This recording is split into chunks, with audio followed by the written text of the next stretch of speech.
નમસ્કાર. દિવસભરના તાજા સમાચારોમાં તમારું સ્વાગત છે. તમારી સાથે હું છું પિનલગીરી ગોસ્વામી. સમાચારો વિસ્તારથી જાણીએ એ પહેલા મહત્વના સમાચારો ઉપર એક નજર. મિત્રો, આજની વિડીયોમાં સૌપ્રથમ વાત કરીશું હવામાન સમાચાર. ગુજરાતમાં અત્યારે ઠંડી જોરદાર પડી રહી છે. આગામી રવિવાર અને સોમવાર સુધીમાં તાપમાનનો પારો હજુ પણ ગગડી શકે તેવી સંભાવના છે. ન્યૂનતમ તાપમાન 17 ડિગ્રી કરતાં નીચે જોવા મળે અને કચ્છના નલિયા સહિત અનેક વિસ્તારમાં 12 ડિગ્રી કરતાં પણ નીચે ન્યૂનતમ તાપમાન જોવા મળી શકે છે. તેની પાછળનું મુખ્ય કારણ છે કે ઉત્તર ભારતના ઉત્તરી પટ્ટામાં રવિવાર અને સોમવાર સુધીમાં વેસ્ટર્ન ડિસ્ટર્બન્સ સક્રિય થશે, જેના ભાગરૂપે થઈને ઉત્તર ભારત સહિત રાજસ્થાન અને ગુજરાતમાં ઠંડીનું પ્રમાણ વધી શકે છે. બીજી તરફ દક્ષિણ ભારતમાં આગામી એકાદ અઠવાડિયા સુધી છૂટોછવાયો વરસાદ હજુ પણ ચાલુ રહેનારો છે. મિત્રો, અન્ય મહત્વના સમાચારની વાત કરીએ તો લ્યો બોલો, ભ્રષ્ટાચારી કોન્ટ્રાક્ટરે અમદાવાદ મ્યુનિસિપલ કોર્પોરેશનને સલાહ આપી છે. અમદાવાદમાં પ્રજાના કરોડો રૂપિયાનો હાટકેશ્વર બ્રિજ બનાવીને તેને તોડી પાડવામાં આવ્યો હતો. ત્યારે contractor Ajay engineering infrastructure private limited વિરુદ્ધ પોલીસ ફરિયાદથી લઈને એએમસીમાં બ્લેકલિસ્ટ કરવામાં આવ્યો હતો.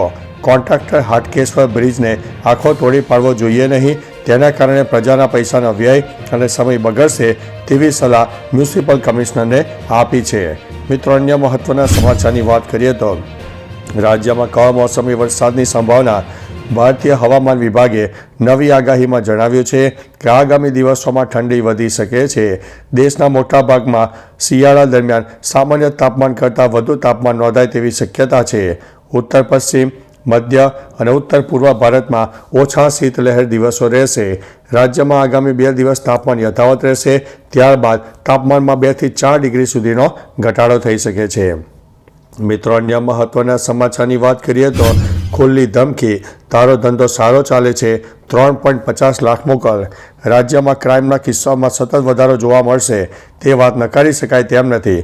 ત્યારે જૂનાગઢમાં એક વેપારીને ખુલ્લી ધમકી આપવામાં આવી છે, જેમાં આરોપીઓએ કહ્યું છે કે તારો ધંધો સારો ચાલે છે, તારે મને 3.5 લાખ રૂપિયા આપવા જોશે કહીને માર્યો હતો અને જાનથી મારી નાખવાની ધમકી આપી હતી. આ ઘટનાની જાણ પોલીસને કરતા આરોપીને પકડીને તેની સર્વિસ કરી હતી. મિત્રો, અન્ય મહત્વના સમાચારની વાત કરીએ તો કેસર કેરીના ઉનાળા કરતાં શિયાળામાં 10 ગણો ભાવ. પોરબંદર માર્કેટિંગ યાર્ડમાં શિયાળાની શરૂઆતમાં જ ઉનાળુ કેસર કેરીનું આગમન થઈ ચૂક્યું છે. સામાન્ય રીતે ઉનાળાના સમયમાં કેસર કેરીની આવક જોવા મળતી હોય છે અને 500થી 1000 સુધીના કેરીનું બોક્સનું વેચાણ પણ થતું હોય છે. પોરબંદરના બરડા પંથકમાં આવેલા આંબા બગીચામાં હાલ શિયાળાના સમયમાં કેટલાક આંબામાં કેસર કેરીનું ઉત્પાદન થયું છે. કેસર કેરીનો એક બોક્સ 10,000 રૂપિયામાં વેચાયું હતું. મિત્રો, અન્ય મહત્વના સમાચારની વાત કરીએ તો 3 બિલ્ડરના 400 કરોડના બિનહિસાબી વ્યવહારો પકડાયા છે. આવકવેરા વિભાગ દ્વારા અમદાવાદ, મહેસાણા, હિંમતનગર, ગાંધીનગર અને મોરબીમાં રાધે ગ્રુપ, ટ્રોગન ગ્રુપ અને ધરતી સાંકેત ગ્રુપના 36 સ્થળે હાથ ધરવામાં આવ્યું હતું. અત્યાર સુધીમાં 400 કરોડના બિનહિસાબી વ્યવહારો પકડાયા છે અને 400 કરોડના બિનહિસાબી વ્યવહારોને ધ્યાનમાં લેતા લગભગ 100 કરોડથી વધુની કરચોરી કરાઈ હોવાની શક્યતા છે. જોકે કરચોરીનો આંકડો વધી શકે છે. મિત્રો, અન્ય મહત્વના સમાચારની વાત કરીએ તો સિદ્ધપુરમાં 20 દિવસમાં 15 બકરાના મોત. સિદ્ધપુરમાં છેલ્લા 20 દિવસમાં 15 બકરાઓના મોત થતાં દેવી પૂજક પરિવારમાં ભારે ચિંતા જોવા મળી રહી છે. પ્રવીણભાઈ દેવી પૂજક, રણછોડભાઈ દેવી પૂજક, નરસિંહભાઈ દેવી પૂજક, જેસંગભાઈ દેવી પૂજક સહિતના પરિવારોના 100થી વધુ બકરાઓ હતા.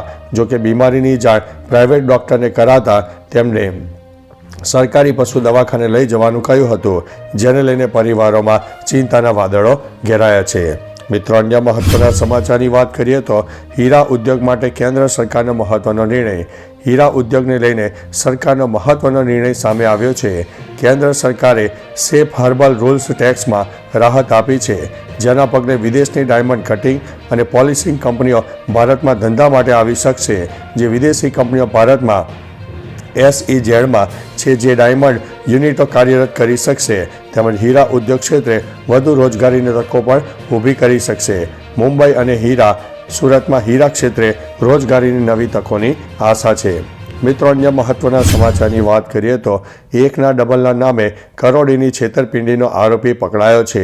વલસાડમાં વર્ષ 2011માં ટ્રેડ સેન્ટરમાં આરોપીએ SMPL નામની ઓફિસ ખોલીને શરૂઆત કરી હતી, જેમાં GRP પ્લાન્ટમાં રોકાણકારોને 3.5 વર્ષમાં રોકાણના રૂપિયા ડબલ કરવાની લોભામણી લાલચ આપીને રોકાણકારો પાસેથી 17.39 કરોડ રૂપિયાનું રોકાણ કરાવીને ફરાર થઈ ગયો હતો, જેથી સંચાલક ચેતન પટેલ, વિનોદ પ્રજાપતિ સામે ફરિયાદ નોંધવામાં આવી છે.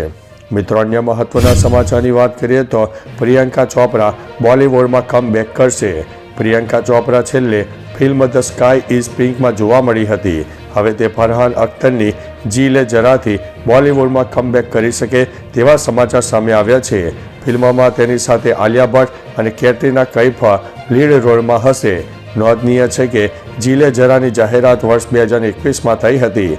તેની કાસ્ટને કારણે આ ફિલ્મ તેની જાહેરાતથી જ ચર્ચામાં રહી હતી. જોકે હિરોઈનોની તારીખોને કારણે ફિલ્મની શૂટિંગ અને શેડ્યુલમાં વિલંબ થઈ રહ્યો છે. તો ચાલો મિત્રો, ફરીથી દેશ અને દુનિયાના સુપરફાસ્ટ સમાચાર લઈને મળતા રહીશો. ત્યાં સુધી અમને રજા આપશો. નમસ્તે.